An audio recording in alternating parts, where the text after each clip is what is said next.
Profesa Sospita Mujarubi Muhongo, atafuatiwa na Mheshimiwa Asha Juma Feruz. Mheshimiwa Daktari Zeyana Abdalla Hamid ajiandae. Mheshimiwa Mwenyekiti, asante kwa kunipatia muda wa kuchangia bajeti ya wizara hii. Labda nianzie mwisho, Mwenyekiti. Wakati nitakapokuwa nachangia, nina mapendekezo 14.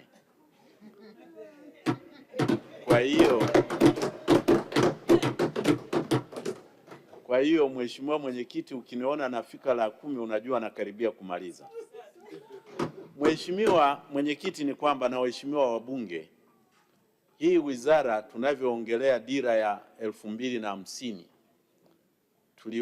tulionyesha umuhimu wa wizara ya nishati na nishati kuhitajika, lakini sasa kuendesha uchumi na hayo tuliyotarajia kufika mwaka 2050, kila kitu kiko kwenye wizara hii. Ni kwamba, na mnakumbuka kwenye mchango wangu niliwaeleza ile formula ya mafanikio na ustawi wa mataifa duniani. Sasa leo siwezi kuirudia, kama mmesahau mningoje mpaka wakati wa budget ndio nitairudia.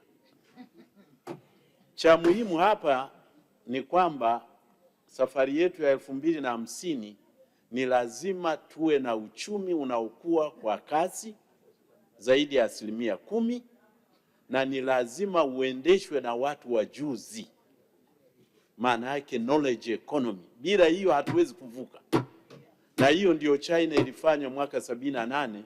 Mimi nakumbuka naenda kusoma lugha kule Ujerumani na kukutana na Wachina wamemwaga huko wengi, kumbe walikuwa wanajitayarisha kwa ajili ya mapinduzi ya uchumi nchini mwao.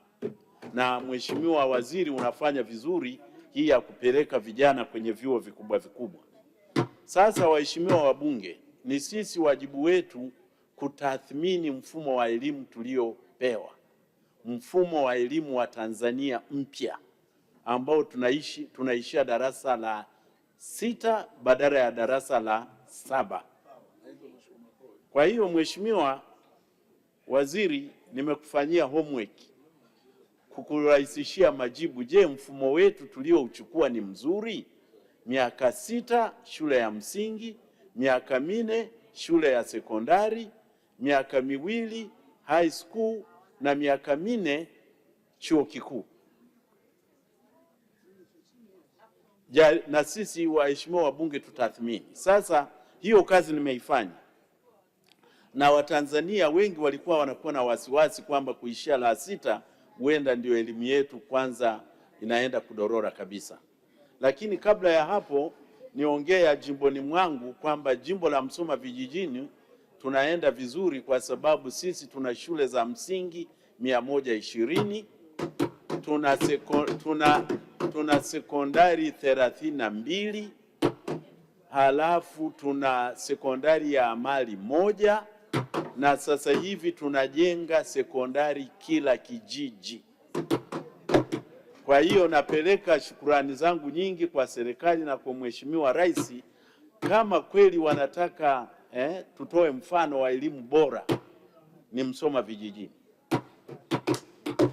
Na tunajenga maabara kwenye kila sekondari. Sasa waheshimiwa, turudi kwenye mfumo wa elimu. Tanzania tumeenda 6-4-2-4. Kwa mwaka huu mifumo ya elimu ambayo ni bora kabisa duniani, yani top performing education systems in the world, the best in the world. Ya kwanza ni Singapore. Yenyewe ina madarasa 6, 3, 3, 4, yani 6, 3, 3, 4. Kwa hiyo mwanafunzi anasoma miaka 12 kabla ya kwenda chuo kikuu.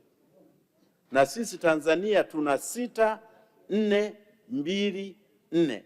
Kwa hiyo Profesa Mkenda na timu yake hawajafanya vibaya. Ni 6 ongeza 4 ongeza 2, 12. Nchi ya pili yenye mfumo bora kabisa duniani ni Japan, yenyewe ina 6-3-3-4.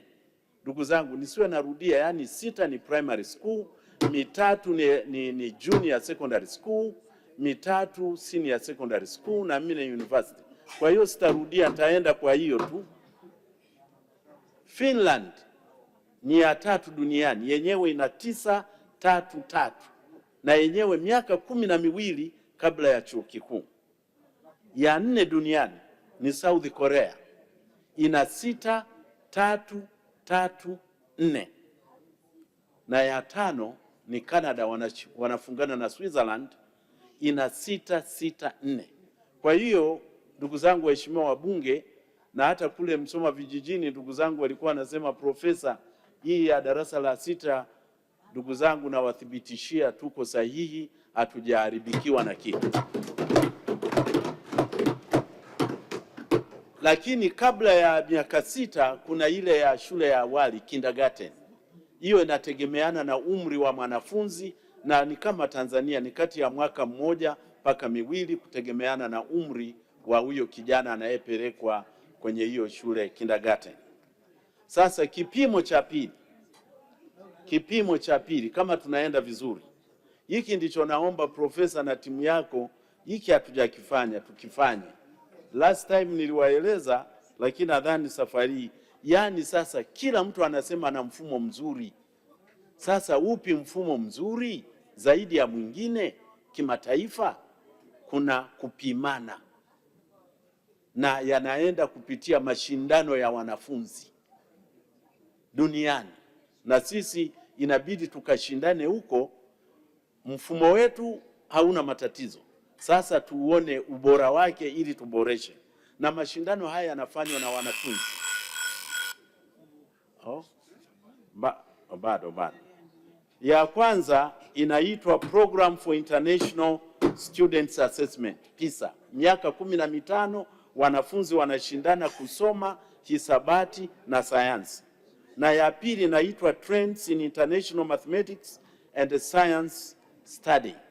Na ya tatu ni Progress in International Reading Literacy Study. Kwa hiyo hizi 3, bajeti ijayo naomba Mheshimiwa Waziri ukija utueleze vijana wetu wameenda huko wamefanyaje. Kipimo kingine ni kipimo cha kila taifa lilivyoelimika. The most educated countries in the world. Kwa mwaka huu 2026, ya kwanza ni Canada.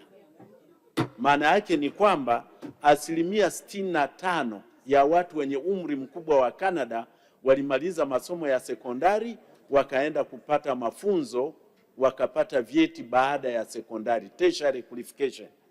Ya pili ni Ireland, ya 3 ni South Korea, na ya 4 ni Uingereza, na ndio mtindo tunaotumia.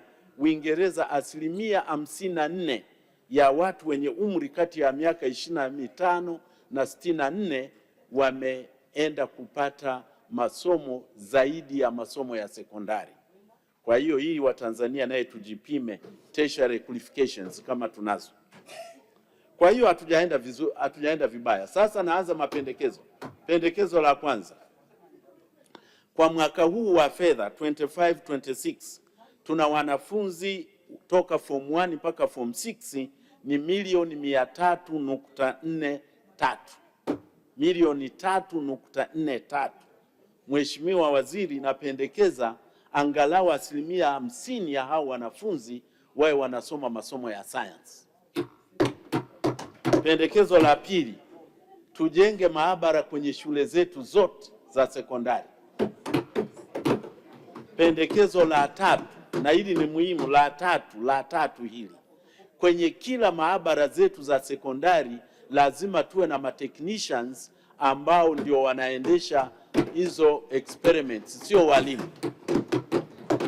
Mimi wakati nasoma Mara sekondari nilikuwa na technician, wakati wote nikitaka kwenda kufanya majaribio ananifungulia bila hata mwalimu kuwepo. Pendekezo la 4, tunapaswa kuwa na maktaba zenye kompyuta, Na hizi kompyuta ni muhimu kwenye maktaba kwa sababu vinapatikana vitabu ambavyo hununui chochote, viko online, badala ya kung'ang'ana kuagiza vitabu. Pendekezo la 5 ni uhusiano namalizia. Pendekezo la 5 ni uhusiano kati ya walimu na uwiano kati ya walimu na wanafunzi, yaani ukubwa wa madarasa yetu. Kwa kuwa fedha ni matatizo, turudi ile ya zamani niliyosoma mimi, shule za msingi watu 45 darasani, sekondari 35 na high school 25. Na hii sayansi ni lazima tutafute walimu wengi wa sayansi, kwa sababu ukiangalia physics yenyewe ina branch 9, chemistry ina branch 10, hesabu ina branch 6, biology ina branch 8. Kwa hiyo ndugu zangu, tunahitaji walimu wengi wa science. Pendekezo la 6, tunataka tuwe na technical schools, secondary schools kama ilivyokuwa Ifunda na Moshi. Ya 7, muhimu sana, VETA ishuke kwenye kila halmashauri, iwe na VETA moja. Pendekezo la 8, na karibia kumaliza. Pendekezo la 8, tuwe na technical colleges ambazo tunaita polytechnics, ambayo mfano wake ni kama ya ile ya zamani Dar es Salaam Technical College. Pendekezo la 9, tuwe na vyuo vya aina 2, vyuo vya kawaida kama vya Dar es Salaam, alafu tuwe na... Profesa, muda wako umeisha. Namalizia tu hapo. Lakini kwa sababu haya ni summarize. Naomba maliza kwa haya, namalizia mwenyekiti, asante.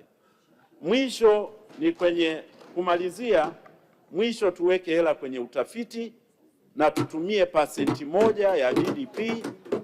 La 11, COSTECH nilipendekeza lazima iwe foundation, COSTECH iwe foundation.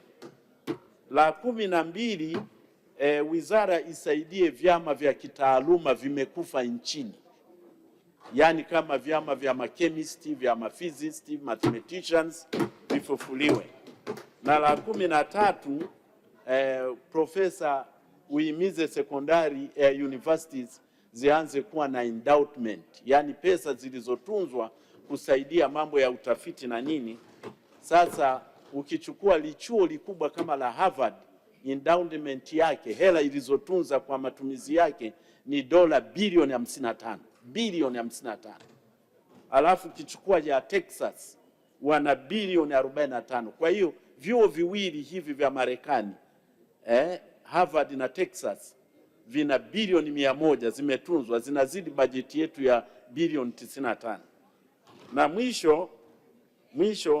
mwisho ni kwamba dira yetu ya maendeleo, ili tufanikiwe, ni lazima tuwekeze kwenye masomo ya science, na ni lazima... Asante sana. Asante. Nashukuru mwenyekiti. Asante sana. Nakushukuru kwa mchango wako mzuri. Jamani, nimemwongezea muda kidogo, anaongea mambo ya kitaifa.